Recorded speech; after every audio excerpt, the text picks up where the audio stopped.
Olá, pessoal, estamos aqui novamente no Justiça de Salto Alto, com a honra de receber a pedidos em retorno aqui conosco a doutora Ana Maria Iancarelli, que tem um trabalho lindo, ela é psicanalista de criança e da criança e do adolescente, e também tem a ONG Vozes de Anjos, e ela tem uma vasta experiência e luta em favor da criança e do adolescente, principalmente, não é, doutora, com a revogação da lei de alienação parental e o mal que ela tem causado na vida aí de muitas famílias. Obrigado pelo seu retorno aqui conosco.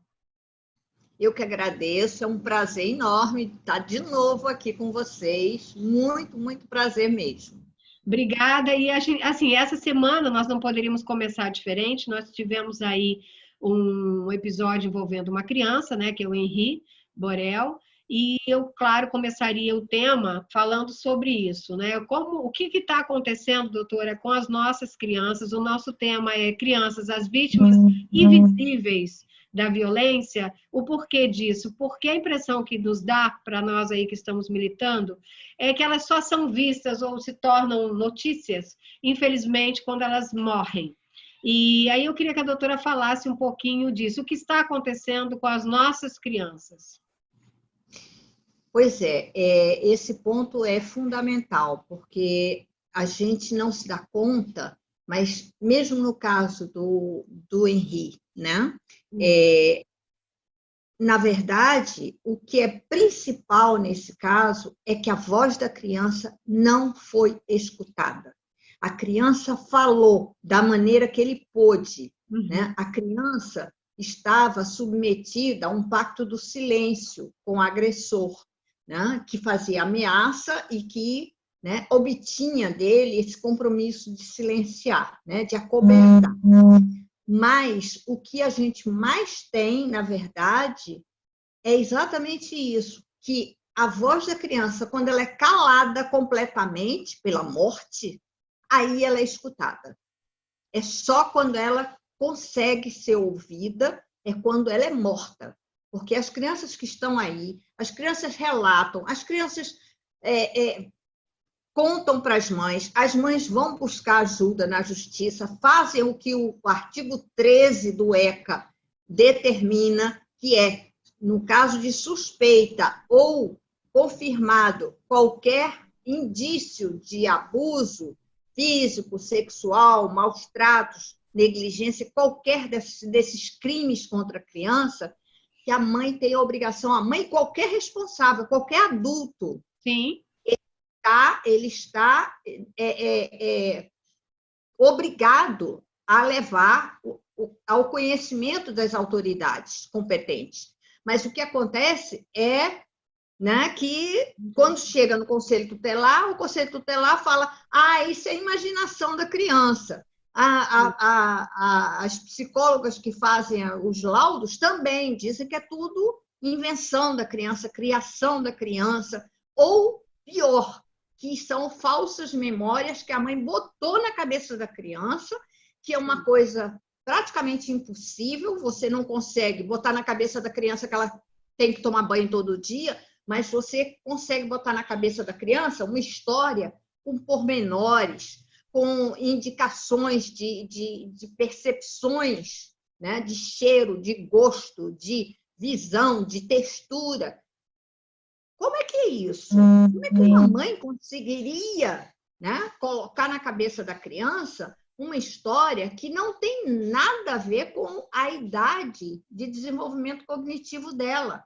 Ela não consegue decorar aquele texto se aquilo não tem uma imagem concreta para ela. Se não tem imagem concreta, não adianta, ela não vai decorar. Sim. Mas o que fica no laudo é que é falsa memória, porque a mãe faz alienação parental. Tudo é alienação parental, é um dogma. Exatamente, E aí, doutora, o que eu penso, é importante a doutora colocar o artigo 13 do Estatuto da Criança e do Adolescente, que é o ponto próximo que eu vou tratar, porque nós aí que militamos sempre pregamos isso, a supremacia do direito do menor. E eu luto com unhas e dentes como a doutora, cada uma na sua área, em prol disso. Mas, infelizmente, eu sinto muita dificuldade da criança ser ouvida e realmente ser levada a sério e em consideração. Por isso eu quis pontuar e fazer logo essa pergunta, porque quando, por exemplo, no caso, é claro que nós falamos aqui muito mais das mulheres, que são a maioria das vítimas, no caso da alienação, da lei da alienação parental. Mas temos também, nesse último caso, que foi o pai, né? Então, assim, como a doutora bem pontuou, qualquer adulto que tenha sob sua guarda ou vigilância é aquele menor.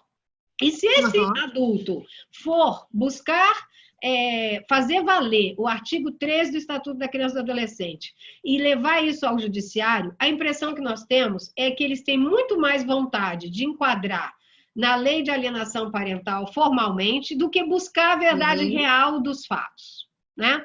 O crime, inclusive, tem esse princípio, a busca da verdade real dos fatos. Então, por obrigação, eles teriam que fazer isso. Então, assim, eu busco com a doutora justamente, que é psicanalista, essa situação de análise desses profissionais forenses que, infelizmente, buscam uma conciliação, muitas vezes, da criança com este suposto agressor.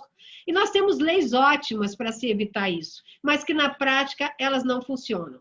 Então, como no caso, ela tem o direito de não visualizar o abusador, como ela também tem direito a uma escuta especializada e um depoimento ali especial. Então, eu queria que a doutora falasse, na área psicanalítica mesmo, sobre essa maior vontade de se enquadrar na lei de alienação parental, esse adulto que buscou ajuda para salvar a vida dessa criança, do que a busca da verdade real dos fatos.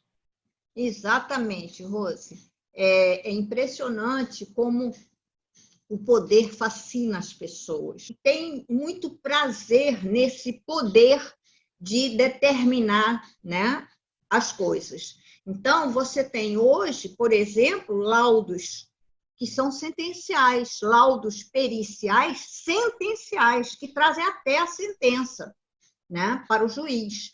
Então, que não cabe no trabalho do psicólogo, né? Não está previsto no trabalho do psicólogo, o psicólogo determinar como vai ser feito e qual é a punição para essa mãe, né? Então, não cabe ao psicólogo, né? Mas isso é feito, isso está sendo feito.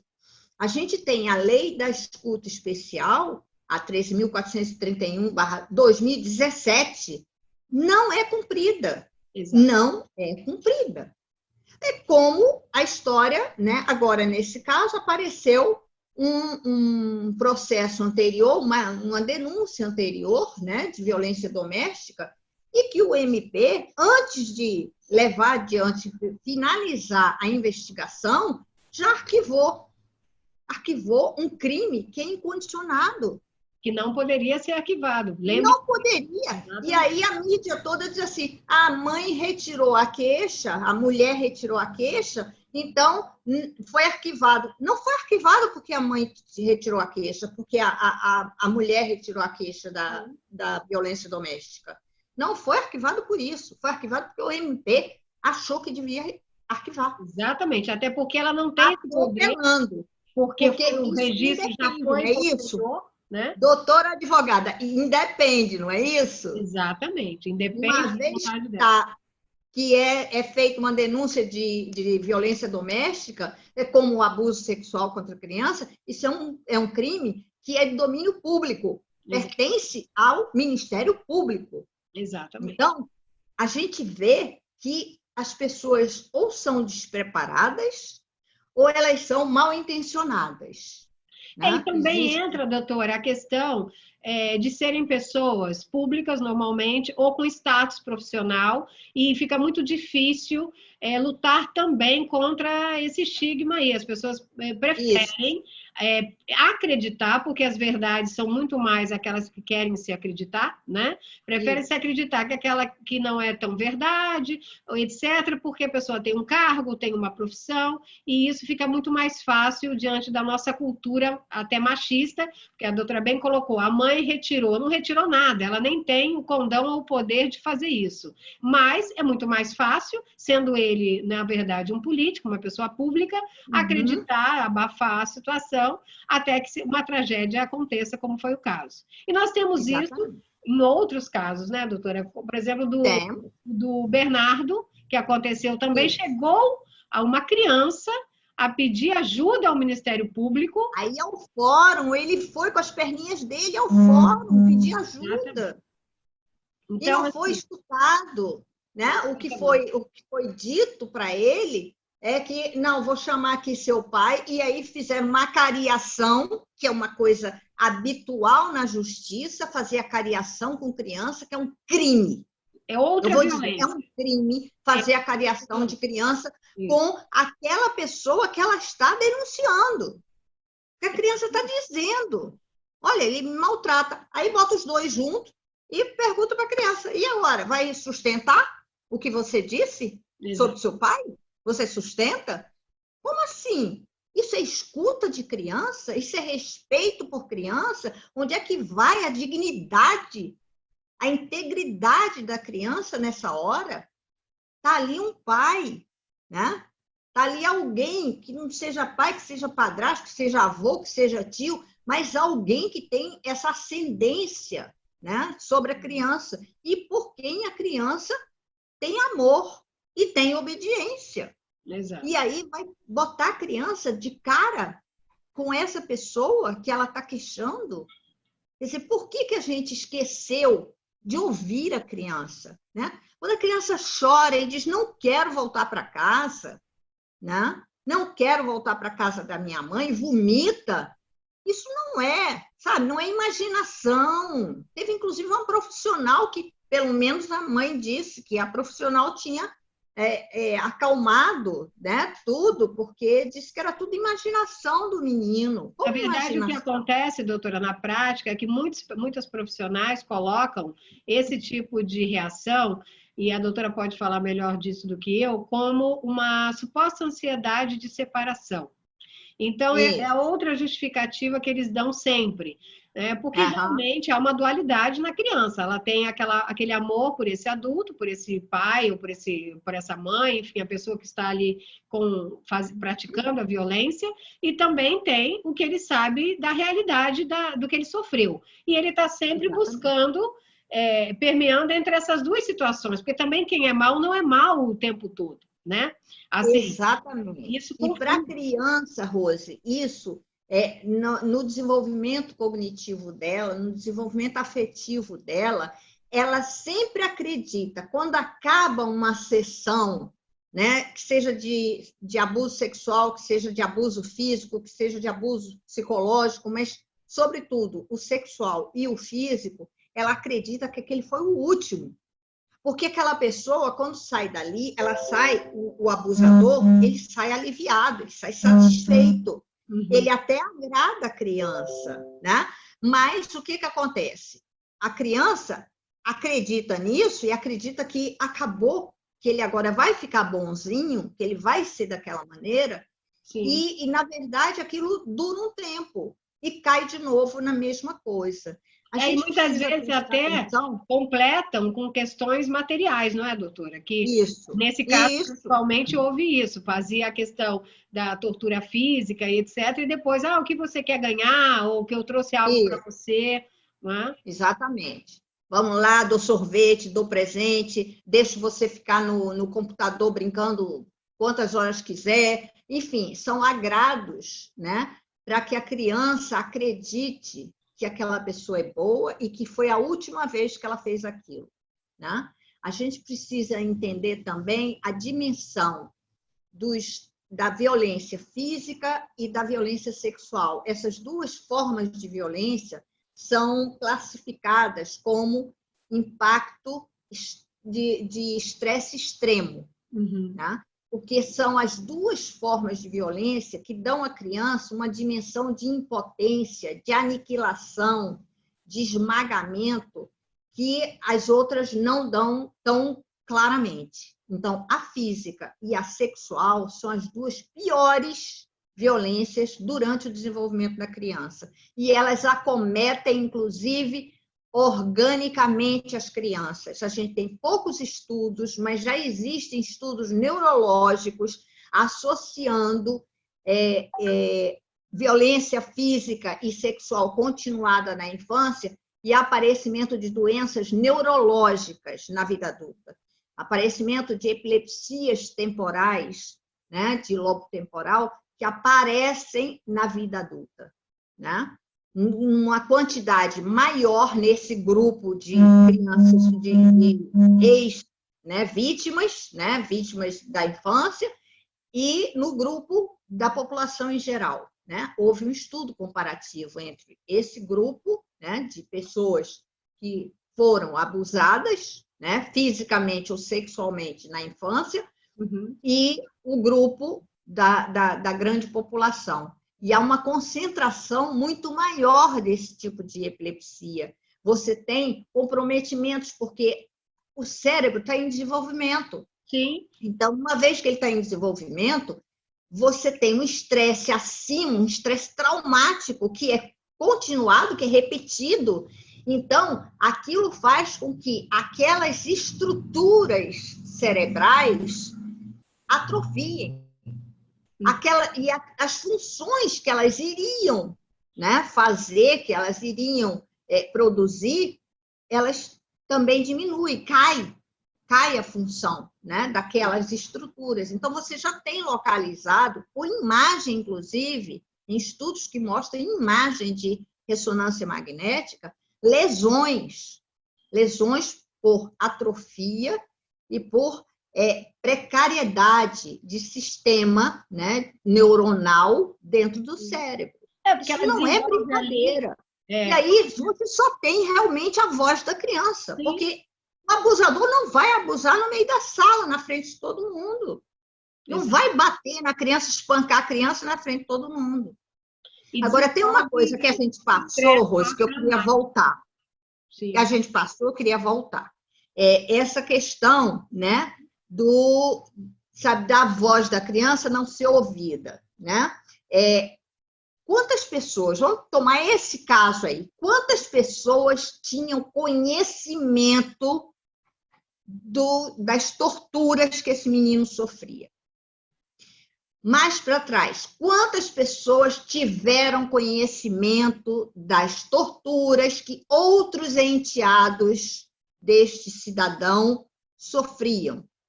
Quantas pessoas ouviram aquela ex-mulher dele gritar e pedir por socorro? Vizinhos ouviam. Sim. E aí? Mas as pessoas... Agora tem uma morte. Agora tem o sangue de criança. Exatamente. Né? Aí, quando acontece a tragédia, tem essa comoção. Só que quando a criança está viva, e eu bato muito nisso, elas não são ouvidas. Elas, como a doutora acabou de colocar, e quando vão para os tribunais, e um dos genitores, ou de quem tem a guarda e a vigilância, faz um pedido de apuração, elas sofrem a violência institucional, porque aí elas sofrem a violência do próprio judiciário, que tentam conciliá-la com aquele agressor, porque é muito melhor. O tabu que a justiça ainda tem em relação à violência contra a criança é muito sério. É muito sério. Então, eu penso que a nossa luta começa muito mais por aí, né? Só quando tem a tragédia, todo mundo se comove, todo mundo publica a criança, todo mundo fala, mas quando alguém pede apuração e a criança está viva, essa pessoa é mal vista e desacreditada juntamente com a criança.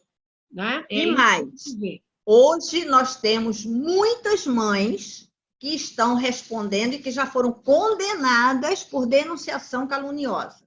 Sim. Tem muitas mães condenadas já por denunciação caluniosa, porque é um sofisma, né, Rose? É assim, houve uma queixa, uma denúncia de abuso sexual, não se logrou prova, então é alienação parental. Gente, peraí, por que pulou de galho? Como assim? Até porque muitas vezes, doutora, a prova, e já teve casos assim, ela acaba sendo prejudicada, que a criança em 3, 4 anos sequer é ouvida. E depois disso, a doutora sabe de forma analítica... A gente tem muitas crianças que foram ouvidas pela primeira vez 2 anos depois. Exatamente. 2 anos depois. E ela já nem quer mais isso.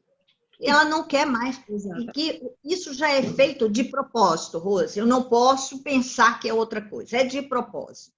Sim. Né? Porque não é possível, né, você não, sabe, não ter uma sessão na vara de família, porque a vara de família pega todos esses casos, que também é outra coisa misteriosa, porque, na verdade, começa pela criminal. Exato. E por que a criminal cruza os braços e espera a vara de família, como o Gardner instruiu, que o Gardner fala isso no livro dele. Social, né? fazer o estudo social. Manda para o estudo social, que é esse com a cariação, né? A criança não se sente bem, não consegue falar as coisas, ou quando fala também, aí quando fala diz que é mentira dela, ou que foi a mãe que botou falsas memórias. Então, quer dizer, é somente uma tortura, é só uma tortura. E no final, a vara de família tem sabe, aquele objetivo máximo da família feliz, da propaganda de margarina no sábado de manhã, café da manhã do sábado. Né? Então, família doriana, como se diz. Né?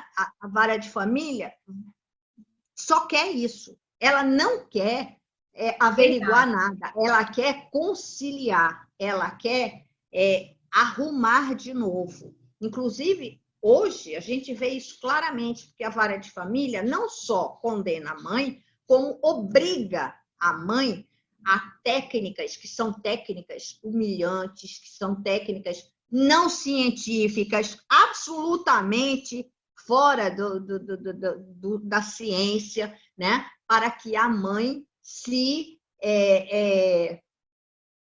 humilhe, se retrate, né?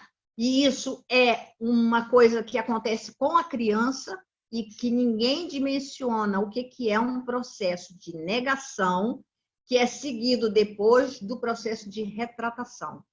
Porque a criança fala, né? Eu me lembro de um que disse, eu já falei mais de 1000 vezes. Por que me perguntam de novo?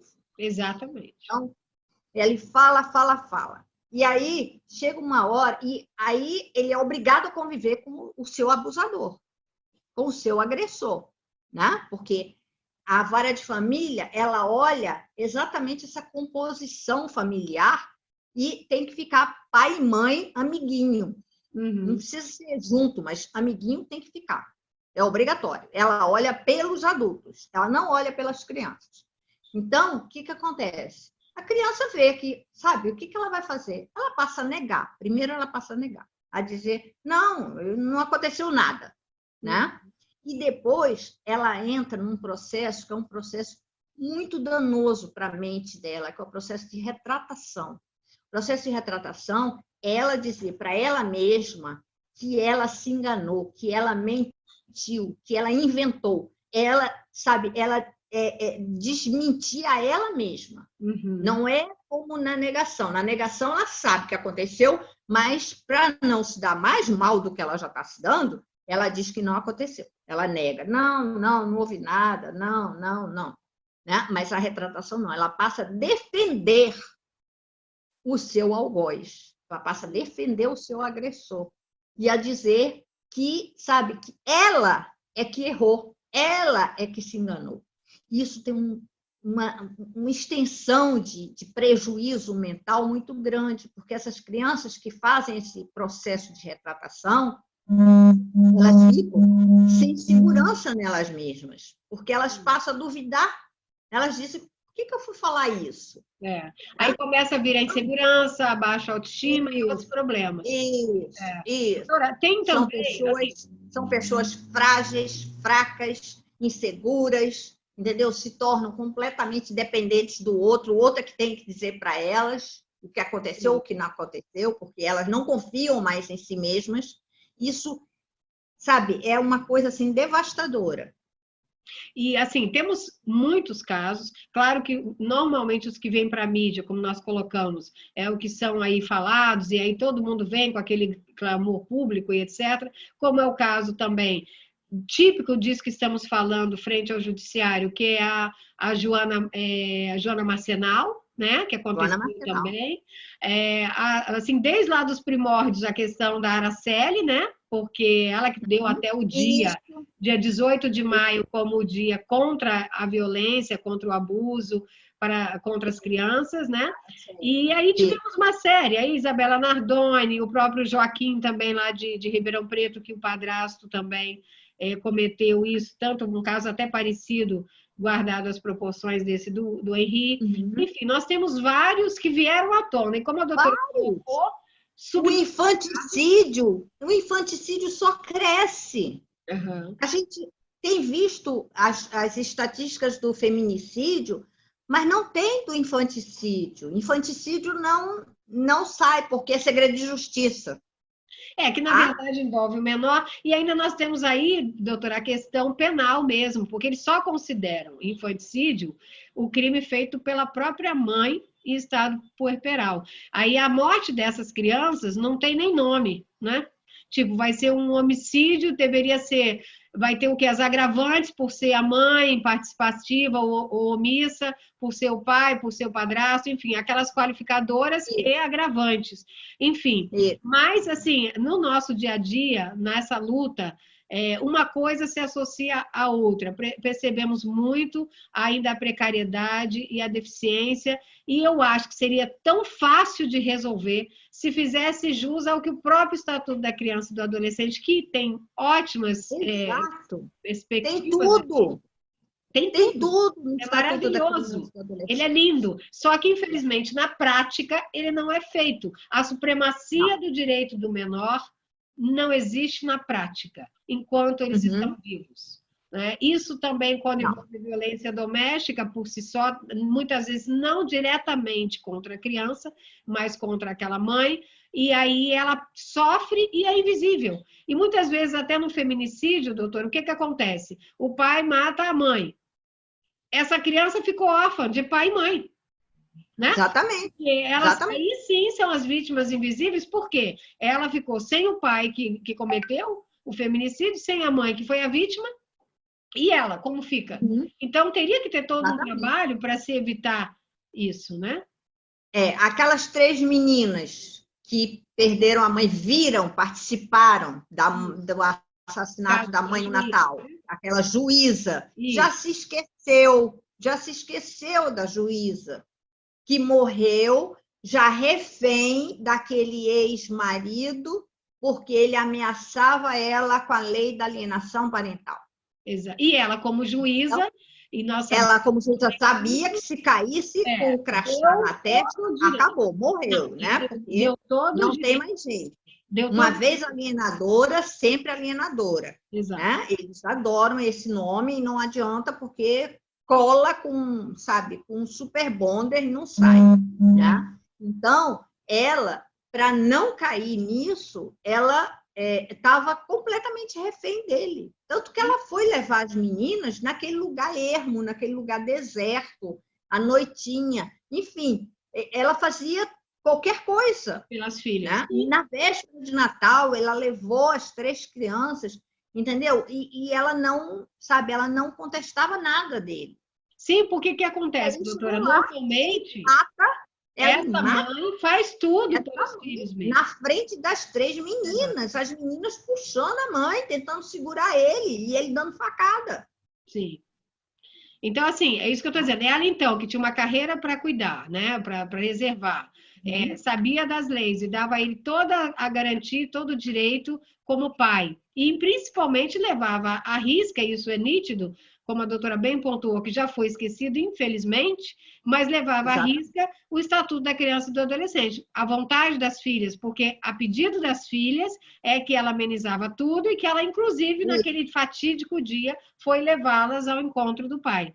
Né? Apesar de todas as ameaças e de todas as coisas. Enfim, a nossa luta é árdua, não é, doutora? Queria que a doutora falasse um pouquinho da ONG em prol disso, que é a Vozes de Anjos, e como poderia se colaborar um pouco mais com essa situação. Uma pessoa da sociedade, um profissional, como pode se colaborar mais ainda? Isso, nós temos na ONG, a ONG, né, sofre das coisas que acontecem, dos pesos que acontecem em cima de ONG com esse tema, né? Que é proteção à maternidade e proteção à infância, né? Nós temos como lema essas duas proteções. E nossa, se quem quiser colaborar, ótimo, nós temos esse título de colaborador na ONG, além de colaborador, quer dizer, nós temos como o guarda-chuva, nós temos tanto uma linha, né, que agora a gente está, né, trilhando mais, que é a linha da questão das políticas públicas, que não existem no Brasil, vamos combinar, não existem, né? Nessa área aí, né? E o que existe de lei, que já tem lei demais, não precisa fazer mais, não é cumprido, né? O ECA está rasgado num canto, né? Desprezado. Então, nós estamos muito focados exatamente nessa área e nessa linha. E dentro dessa questão das políticas públicas, né? E do aprimoramento, né? Porque, como o nome da ONG diz, Vozes de Anjos, nós queremos dar voz às crianças. Então, nós temos um foco muito forte nessa questão dos laudos periciais, que são uma garganta aonde, sabe, as coisas são desviadas do propósito, né? Porque são feitos laudos sentenciais, são feitos laudos completamente inconsequentes, completamente achismos, completamente no olhômetro, não existe comprovação de nada e nem ninguém pede comprovação de nada que está escrito ali, né? Alienação parental, por exemplo, não existe instrumento de aferição da alienação parental, esse termo que existe. Porque não é cientificamente comprovado, né, doutora? Não tem, não é cientificamente comprovado e não tem nenhum teste, sabe, não tem nada. É no achismo, é um conceito subjetivo e que faz um cálculo futurista de um dano para a criança. Mas, na verdade, sabe, mesmo você pegando, né, a mãe está impedindo, obstruindo o convívio com o pai, ok, mas a criança está doente agora? Não está. A criança está? Não está. Entendeu? E aquela lista de sintomas e de quadros que os adeptos da lei da alienação parental exibem, na verdade, é uma questão de copiar-colar com o elenco de sintomas, né, e de distúrbios que nós levantamos lá na Abrapia, Associação Brasileira de Proteção à Infância e Adolescência, das crianças vítimas de abuso sexual. As crianças vítimas de abuso sexual, realmente, elas têm uma lista de sintomas que elas passam a ter. Mas a alienação parental não tem estudo, não tem nada, porque não dá para provar, não é científico. É um termo que o Gardner inventou. Até poder. O histórico dele, não é, doutora? Nós vamos falar disso também. E eu já de antemão peço, que eu vi, como eu já falei com a doutora, alguns conteúdos de alguns juízes aí um pouco mais despertos nesse momento e que não são, e que estão já vendo a situação da criação dessa lei, a motivação, o livro escrito por ele, isso é muito importante a gente destacar. Eu queria que a doutora falasse também do projeto de lei, na verdade, da revogação da lei, o que está acontecendo neste momento da questão da lei de alienação parental, e também como se faz para assinar, se for o caso, para contribuir com esse projeto da revogação. O projeto da revogação já está, né, protocolado desde dezembro de 2019. Né? Já tem um ano e um pouquinho. Ele está redondo, porque ele foi feito a muitas mãos, e mãos de juristas, né, que entendem, né, E então esse projeto de lei da revogação, ele é redondinho, tá? Ele está na mão da procuradora da mulher na Câmara, que é a deputada federal Iracema Portela, e já passou pelas 2 primeiras comissões. Então, ele deve estar entrando para votação. A gente precisa, sim, fazer um movimento, entendeu? Tem alguns abaixo-assinados, o próprio PL pode ser pedido para a deputada. É bom que se fale com a deputada Iracema Portela, né? Que é quem está levando o projeto enquanto procuradora da mulher na Câmara, né? Então, esse projeto precisa ficar, sabe, mais falado, mais conhecido, enfim. Tem um vídeo dela que eu vou te passar também. Me passa. Vídeo da deputada. Eu vou te passar para você também divulgar. Então, esse PL é um PL, sabe, que mostra o erro, né, de nascimento dessa lei, porque ela nasce torta, não tem como você consertar, tira um pouquinho dali, né? Ela nasce torta. Né? Ela nasce de uma anomalia, ela nasce de uma distorção pseudo-teórica, que não é teórica, porque não tem Na verdade, doutora, é claro que nós, que lutamos pelas crianças principalmente, eu sempre falo, na dúvida, fica em favor da criança. Então, se são 2 adultos e 2 estão ali com dissabores, transtornos e vinganças, etc., isso é o de menos naquele processo. Eu penso que se o olhar for diferenciado para a criança, os erros serão evitados. Então, a nossa situação é justamente que sejam cumpridas as determinações do Estatuto da Criança e do Adolescente.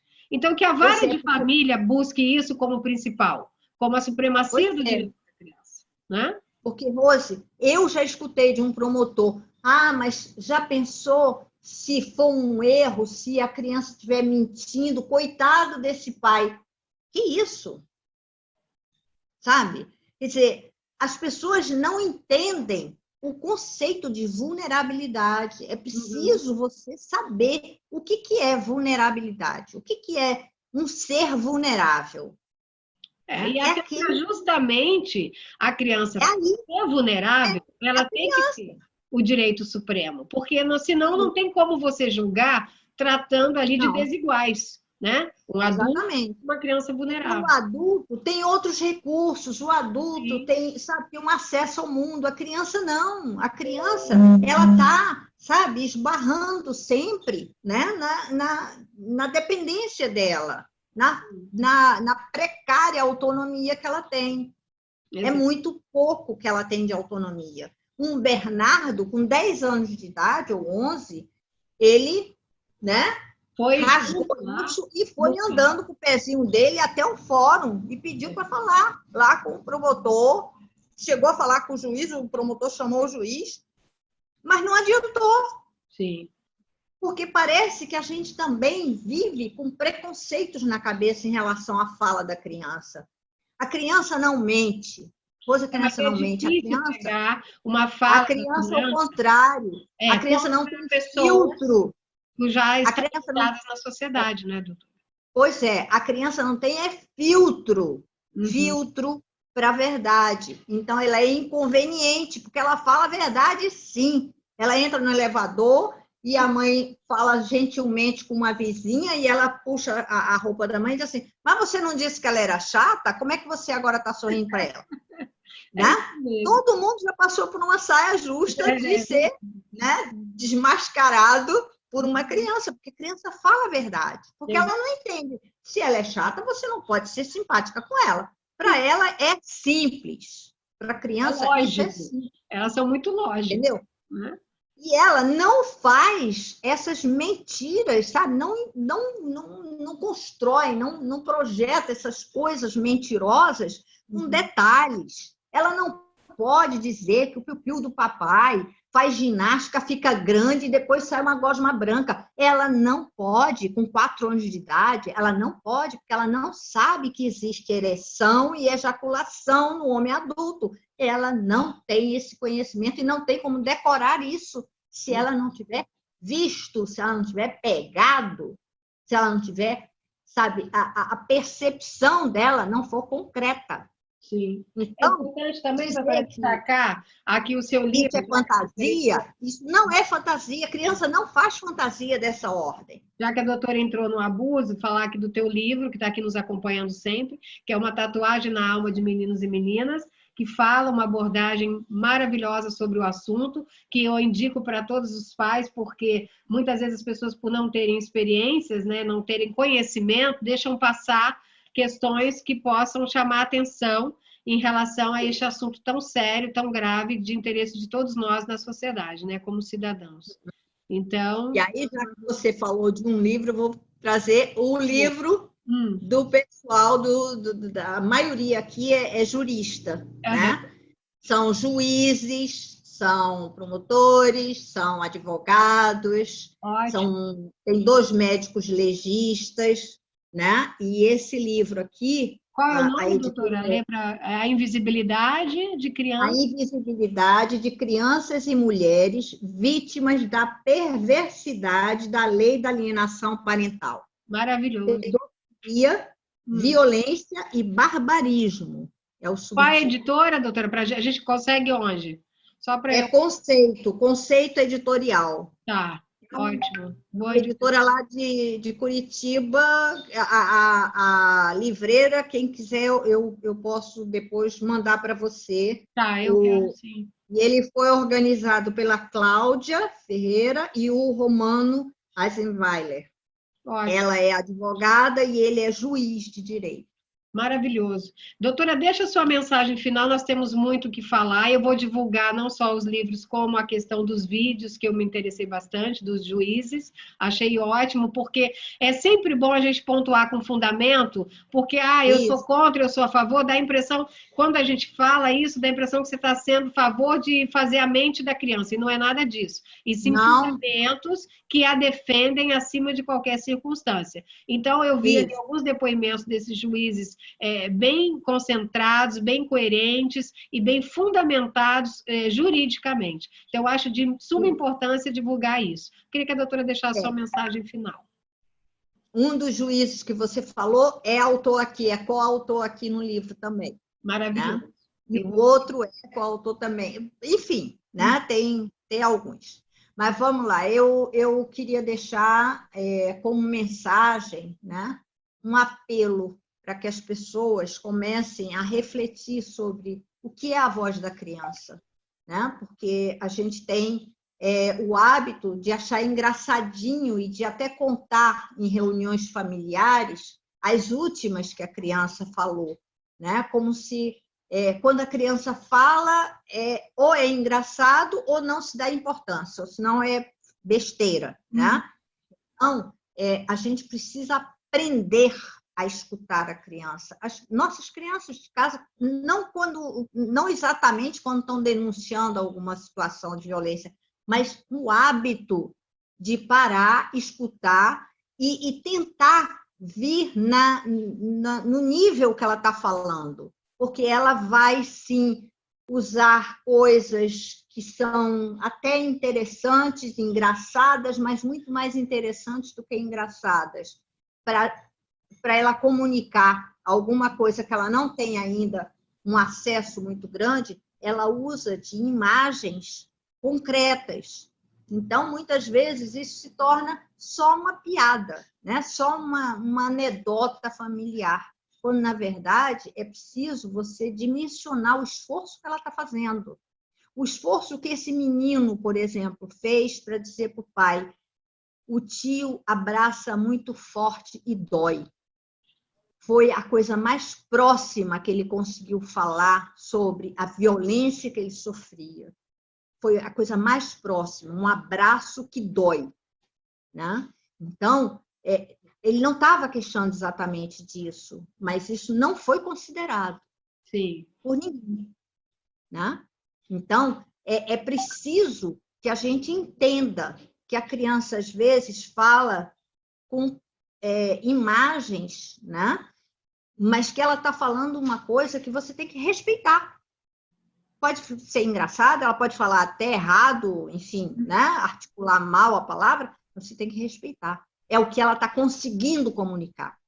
A voz da criança tem que ser respeitada. A voz fazer valer geral. o estatuto da criança e do adolescente, que se fizer valer já é um bom avanço, né, doutora? Já é um Exatamente, exatamente, né? E isso pode ser feito por todos. Todo mundo tem capacidade, porque todo mundo foi criança, né? Todo mundo foi criança, todo mundo sabe como é que era difícil para você, né, traduzir alguma coisa, né? Então, é preciso a gente respeitar, honrar as crianças. Perfeito, doutora. Mais uma vez, muito obrigada. ONG Vozes de Anjos, da doutora Ana Maria Iancarelli. E se quiser alguma informação também é só passar lá no direct, não é, doutora? E vamos todos na luta para que se cumpra aí as determinações do Estatuto da Criança e do Adolescente. Estamos juntos, pode contar aqui conosco para a divulgação, não só do livro, que eu já vou providenciar, como de toda a situação e o andamento desse movimento aí em favor da criança. Tá bom, doutora? Obrigada, viu? Rose, muito obrigada mesmo. Obrigada, doutora. Muito obrigada.